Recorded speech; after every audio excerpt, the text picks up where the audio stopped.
Welcome to the Slop Farm. Enjoy the video.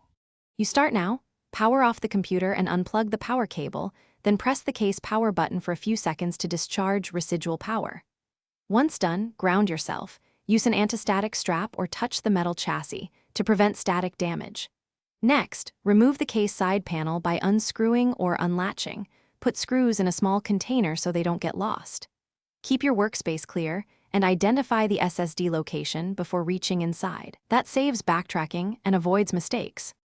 You now locate the drive. Check whether it's a 2, 5-inch SATA, an M.2 module, or a PCIe add-in SSD.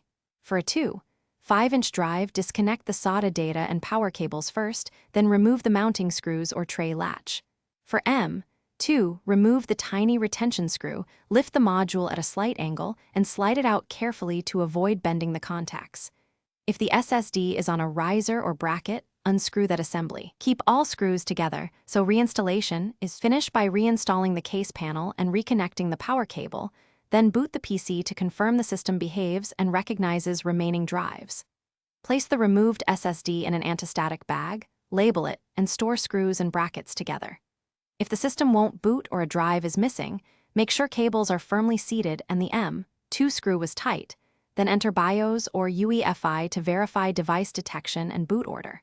If issues persist, power down and recheck each connector methodically.